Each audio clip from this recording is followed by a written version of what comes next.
Hello बच्चों। Last lecture में हम लोगों ने स्केल के बारे में पढ़ा था, जिसमें हम लोगों ने यहाँ तक कवर किया था, आरएफ के बारे में बताया था। आरएफ क्या होता है उसके बारे में सारा कुछ हमने लास्ट लेक्चर में डिस्कस कर रखा है। ठीक है, ये मोस्ट इम्पॉर्टेंट है, इससे क्वेश्चन जरूर एमसीक्यू में पूछा जाता है, क्योंकि आरएफ के बारे में आपका एक्चुअल स्केल क्या होता है, एक्चुअल डायमेंशनिंग क्या होती है, रिड्यूसिंग स्केल क्या होता है और इंक्रीजिंग या इनलार्जिंग स्केल क्या होता है, ये जरूर पूछा जाता है। ठीक है, अब हम लोग क्या करेंगे, नेक्स्ट टॉपिक पढ़ेंगे इसमें प्रोटेक्टर। प्रोटेक्टर का भी क्या यूज है, प्रोटेक्टर हमारे इंजीनियरिंग ड्राइंग में क्या वर्क रखता है, क्या उसका रोल है, उसके बारे में समझते हैं और उसकी हेल्प से हम क्या क्या चीजें ड्रॉ कर सकते हैं उसको भी समझते हैं। तो आइए देखते हैं प्रोटेक्टर। तो सबसे पहले प्रोटेक्टर में आपको ये मालूम होना चाहिए कि प्रोटेक्टर कैसे वर्क करता है, ये किस चीज का बना होता है, इसमें क्या क्या चीजें होती हैं, एंगल्स कितने होते हैं, कितने एंगल्स मेजरमेंट कर सकते हैं और क्या क्या ड्रॉ कर सकते हैं, सारी चीजें आपको मालूम होनी चाहिए।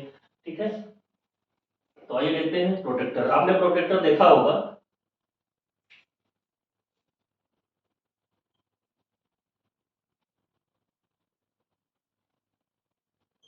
ठीक है, प्रोटेक्टर इसको हिंदी में क्या क्या बोलते हैं, चांदा। ठीक है, चांदा, चांदा मतलब कैसे होता है, ये कुछ इस तरह का होता है, ऐसा कुछ बना होता है। ठीक है, इसके एक सेंटर से एक लाइन होती है, सेंटर से कुछ ऐसे। ठीक, और यहाँ से भी एक लाइन ऐसे बनी हुई होती है, आपने देखा होगा प्रोटेक्टर। ठीक है, इसमें ये लाइन, जो लाइंस होती हैं इसके बीच में एक ऐसे कुछ स्ट्रक्चर बना होता है, इसी से सारे एंगल्स ड्रा होते हैं। ठीक है, ऐसे कुछ एंगल्स बने होते हैं, यहाँ पे भी वो मेंशन होते हैं। अभी हम प्रोटेक्टर आपको दिखा रहे हैं आपके पास को, तो आप उसको लेके थोड़ा बैठ जाइएगा, क्योंकि उस प्रोटेक्टर की हेल्प से ही हम समझ पाएंगे सारी चीजें। बीच बीच में यहाँ कुछ बड़ी लाइनें भी होती हैं। ठीक है, ऐसे कुछ, तो ये लाइनें ऐसे भी खींची जा सकती हैं, ऐसे भी खींची जा सकती हैं, मतलब इनमें लाइनें जो होती हैं वो दोनों तरफ से खींची रहती हैं। अब इसमें थोड़ा सा बनाने में प्रॉब्लम होगी, आपको हम उस इंस्ट्रूमेंट को ही दिखा रहे हैं। आप समझिए, इसमें हमारे पास एक ये प्रोटेक्टर है, आपको दिख रहा होगा। इस प्रोटेक्टर में क्या है कि देखिए कितने तरह से एंगल्स बने हुए हैं। ठीक है, दोनों तरफ से एंगल्स बने हुए हैं, मतलब क्या है, अगर इसको सामने रखे तो यहाँ पे जो नीचे का लाइन है, नीचे का लाइन जो जा रहा है वो 0 डिग्री से 180 डिग्री जा रहा है। ठीक है, और इसके जस्ट ऊपर वाला जो पट्टी है, ऊपर वाली जो लाइन है वो इधर 0 होगा, इधर 180 आ रहा होगा। मतलब क्या है कि जब हम किसी लाइन पे एंगल ड्रॉ कर रहे होते हैं, तो अगर हमको इस side, suppose that A B line में एंगल ड्रॉ करना है, तो इस पॉइंट पे इस बिंदु को रखते हैं, ये बिंदु रखा होना चाहिए, मतलब जैसे ये है, इसको हम ऐसे रखेंगे और जहां पे ये दोनों वर्टिकल लाइन और हॉरिजॉन्टल लाइन क्रॉस हो रहे हैं उसको ए पॉइंट पर रख देंगे। अब सपोज दैट हमको कितने एंगल का, यहाँ पे कितना एंगल ड्रा करना है, हमें 50 ड्रा करना है, 30 ड्रा करना है, तो हम इधर से काउंट करेंगे। इधर से नीचे वाली जो वैल्यू होती है, जो नीचे लिखी हुई है 10, 20, 30, सपोज हमें 30 बनाना है, तो 30 के सामने जो पॉइंट है, ऐसे हमने क्या किया, वहां पे पॉइंट लगा दिया और इसके बाद इसी को या स्केल को रख के इसको ऐसे ज्वाइन कर देते हैं, तो आपका एंगल 30 डिग्री का एंगल यहाँ पे क्रिएट हो जाता है। ठीक है, इसी तरह से आप और भी एंगल्स बना सकते हैं, जितने भी एंगल्स होते हैं। ठीक है, तो कहने का मतलब, जब हम एंटी क्लॉकवाइज एंगल बनाते हैं, मतलब पॉजिटिव वे में बनाते हैं, तो लेफ्ट टू राइट जाते हैं और क्लॉकवाइज एंगल इधर से बनते हैं। ठीक है, इसमें दोनों तरफ मेंशन है। सपोज दैट अब एक लाइन ऐसी है, इसमें बोला गया कि आपको इधर से एंगल बनाना है, इस साइड से बनाना है, तो आप इस साइड से भी 30 डिग्री बना सकते हैं, ये बन गया। आप यहाँ से इसको स्केल की हेल्प से ज्वाइन कर दीजिए।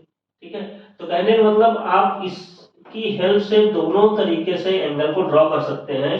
राइट साइड के कोई लाइन अगर है तो उसके राइट साइड वाले पॉइंट में भी और लेफ्ट साइड वाले पॉइंट में भी एंगल को बना सकते हैं। तो ये जब आप ड्राइंग शीट में अपना वर्क करेंगे तो वहां पे एंगल्स बनाने के यूज में आता है। बाकी आपके ये सारे इंस्ट्रूमेंट का एक मिक्सिंग इंस्ट्रूमेंट होता है, इसमें से हम लोग सब कुछ वर्क करते हैं, जो होता है मिनी ड्रॉप्टर। ठीक है, एमडी का यूज करेंगे, एमडी से आप सारे एंगल्स बना सकते हैं, सारे लाइन्स भी खींच सकते हैं। तो आपको ये छोटे छोटे इंस्ट्रूमेंट की जरूरत वैसे नहीं पड़ेगी। देखिए इसमें भी एक बना हुआ है, बीच में एक बना हुआ है, ठीक है, बीच में एक बना हुआ है जो प्रोटेक्टर का वर्क कर रहा है, ठीक है। तो इसमें एक बना दिया गया बीच में, ठीक है, इसकी हेल्प से भी हम इसके एंगल को मेजरमेंट कर सकते हैं। तो प्रोटेक्टर कुछ इस तरह का होता है। अब इसमें बेसिक चीजें क्या होती है उसको समझते हैं। पहली बात ये किसका बना होता है, तो ट्रांसपेरेंट का होता है, ये ट्रांसपेरेंट प्लास्टिक होती है, ठीक है।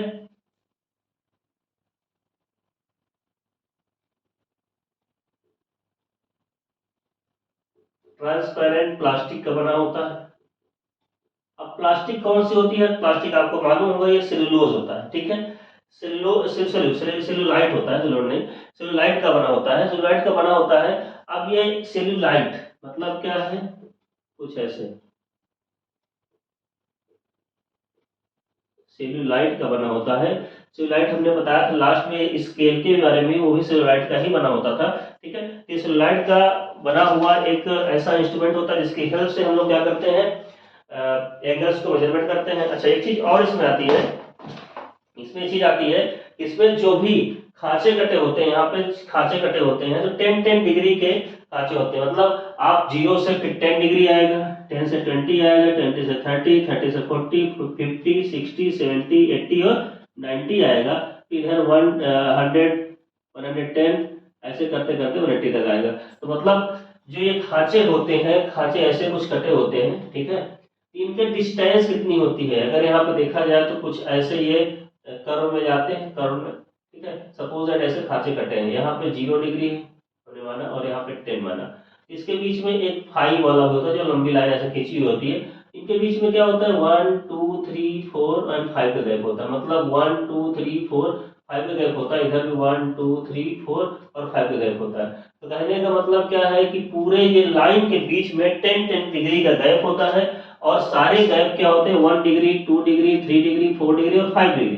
फिर 6 7 8 9 10, 10 यहाँ से फिनिश हो जाएगा। मतलब कहने का ये जो सारी लाइंस होती है वो एक एक डिग्री में कट होती है, ठीक है, 1 डिग्री में। ध्यान से देखिएगा, ये सारी 1 डिग्री में कट होती है। तो ऐसे करते करते ये लाइंस हमने थोड़ा इसको जूम करके बताया आपको। यहाँ पे 0, फिर 1 2 3 4 5 6 7 8 9 10, ठीक है। तो यहाँ पे क्या होता है कि एक जो कट होता है 0 से 10 डिग्री का, तो उनके बीच 1 डिग्री के कई सारे सेगमेंट होते हैं, मतलब 10 सेगमेंट होते हैं, उन्हें से ये बनी होती है। अच्छा इसका मोस्टली जो डायमीटर कितना होता है, कभी कभी क्वेश्चन पूछ लिया जाता है इसका डायमीटर कितना होता है। तो डायमीटर इसका लगभग 100 mm होता है, जो हम लोग नॉर्मली ड्राइंग शीट में वर्क करने के लिए यूज करते हैं। तो 100 mm का डायमीटर होता है, ठीक है। और इसका शेप कैसा होता है, इसका शेप सेमी सर्कुलर होता है, सेमी सर्कुलर होता है। तो आपको एक चीज समझ में आ गई होगी, इसका डायमीटर नॉर्मली कितना होता है, अप्रोक्सीमेट हम लोग यूज करते हैं 100 mm का डायमीटर होता है। डायमीटर बोले तो क्या होता है, आपने डायमीटर पढ़ा होगा, ठीक है। ये सेमी सर्कुलर शेप होता है। और डायमीटर का मतलब क्या होता है, अगर कोई सर्कल है, इस सर्कल से आधा पार्ट कट कर लिया जाए ऊपर का या नीचे का, ये क्या बन जाएगा, इसका सेमी सर्कल बन जाएगा। और इसको हम क्या बोलेंगे, अगर इसको सेंटर पॉइंट लेते हैं तो ये रेडियस होता है, ये रेडियस होता है। और पूरे लेंथ को हम बोल देते हैं डायमीटर। और डायमीटर क्या होता है, 2r के इक्वल होता है, ठीक है। रेडियस के 10 डबल होता है, ठीक है। तो ये जो प्रोटेक्टर होता है, तो प्रोटेक्टर कैसा होता है, सेमी सर्कुलर होता है। इसमें हम कितनी एंगल्स को मेजरमेंट कर सकते हैं, तो इसमें 0 to 180 डिग्री मेजरमेंट कर सकते हैं। 0 to 180 डिग्री हम बना भी सकते हैं, ठीक है। और इसमें जो डायमीटर होता है वो 100 mm का, सब एमसीक्यू पूछा जाता है, ये 100 mm का डायमीटर होता है। 0 to 180 डिग्री तक हम ड्रॉ कर सकते हैं, ठीक है। अगर लाइन के दूसरी तरफ भी एंगल बनाना है तो उसकी तरफ भी एंगल बना सकते हैं, ठीक है। और इसके एक एक खांचे के बीच का जो गैप होता है 1 डिग्री होता है, 1 डिग्री का गैप होता है। और जो एक 10 डिग्री होता है वहां पे एक लंबी लाइन होती है, हाइट पे थोड़ा सा छोटी लाइन होती है, आपको इसमें दिखाया गया होगा। जो देखिए इसमें क्या है, 10-10 डिग्री है, 10 डिग्री में बड़ी सी लाइन लिखी हुई है, उसके नीचे जहां पे 5 बन रहा है, 5 डिग्री बन रहा है। सपोज दैट आपको 65 डिग्री बनाना है, तो 65 डिग्री में आप क्या जाओगे, पहले 60 डिग्री देखोगे। और 60 के बाद क्या होगा, यहाँ पे बीच में जो सेंटर पे एक लाइन जहाँ पे कोई नंबर नहीं लिखा होगा, वो बड़ी लाइन हाइट को डिनोट करती है, तो आप 65 वहां बना सकते हो। अगर 63 बनाना है तो 63 बनाने के लिए क्या करेंगे, पहले हम 60 जाएंगे और 60 के अगल बगल जो लाइन है 1 2 3 लाइन ले लेंगे तो 63 बन जाएगा। ठीक है, तो ऐसे यहाँ पे एंगल को मेजरमेंट करते हैं। ठीक है, तो आपको समझ में आ गया होगा कि प्रोटेक्टर का यूज क्या होता है, प्रोटेक्टर किस चीज का बना होता है, सेलुलाइट का बना होता है। इसमें एक तरह से और भी होते हैं, जैसे क्या होता है बेसिकली वुड का तो आप यूज नहीं, वुड का भी बन सकता है, ऐसा नहीं बनता नहीं है, बट वुड का आप यूज नहीं कर पाओगे। क्यों नहीं कर पाओगे, क्योंकि जब भी हमें एंगल बनाना होता है तो हम पेपर पे इसको जब ऐसे रखते हैं तो हमें ये लाइंस, नीचे की लाइंस दिखनी चाहिए। लाइंस कहाँ पे हम रख रहे हैं, वो लाइंस अगर नहीं दिखेगी तो आप एंगल को ड्रॉ नहीं कर पाओगे और प्रॉब्लम्स भी आएंगी। तो आपको क्या करना होता है कि ये ट्रांसपेरेंट प्रोटेक्टर ही यूज करना है। जब भी आप इसमें अपने लिए यूज करने के लिए लोगे मार्केट से, तो कोई ना स्टील का ना उसका बेसिक नहीं लेना है, आपको सिंपल सा प्रोटेक्टर लेना है जो ट्रांसपेरेंट हो। ये सेलुलाइट से बना होता है। ठीक है, और इसका इस यूज करने के लिए आपको बस लाइन पे ऊपर इसको रखना है, इस सेंटर पॉइंट को मिलाना है, उस सेंटर पॉइंट को मिला के जिस पॉइंट से एंगल बनाना है उसको इस सेंटर पॉइंट जहां पे प्लस का चिन्ह बन रहा है, इस सेंटर पॉइंट को उस जगह पे रखना है और यहाँ से जिस एंगल पे आपको एंगल ड्रॉ करना है उस पे पॉइंट लगाकर और लाइन से ज्वाइन कर देंगे तो आपका एंगल ड्रॉ हो जाएगा। ठीक है, तो इसमें बेसिक चीजें ये है, ये 0 to 180 डिग्री तक नाप सकता है। इसका जो डायमीटर होता है वो 100 mm होता है और एक एक खांचे के बीच का डिग्री एक एक डिग्री होता है। जो डिग्री होता है यहाँ पे एक एक खांचे के बीच का जो एंगल होता है 1 डिग्री होता है। ठीक है, अब आपको इसके बारे में जो भी एमसीक्यूज होंगे तो उसको हम अलग से और बता देंगे। ठीक है, तो मिलते हैं नेक्स्ट लेक्चर पे। नेक्स्ट लेक्चर पे हम लोग पढ़ेंगे एमडी मिनी ड्राफ्टर के बारे में, और मिनी ड्राफ्टर मोस्ट इंपॉर्टेंट है, उसको आपको यहाँ पे चलाना भी सिखाएंगे, कैसे चलाया जाता है। ठीक है, उसके बारे में थोड़ा समझाएंगे आपको। तो आप लोग मिनी ड्राफ्टर थोड़ा सा रीड कर लीजिएगा एक बार, आपके बुक अगर है अवेलेबल तो आप बुक में देख लीजिएगा। ठीक है, तो उसको हम यहाँ पे समझा देंगे। तो नेक्स्ट लेक्चर में हम लोग मिनी ड्राफ्टर के बारे में पढ़ेंगे और बाकी जो इंस्ट्रूमेंट है उनके बारे में समझाएंगे। ओके।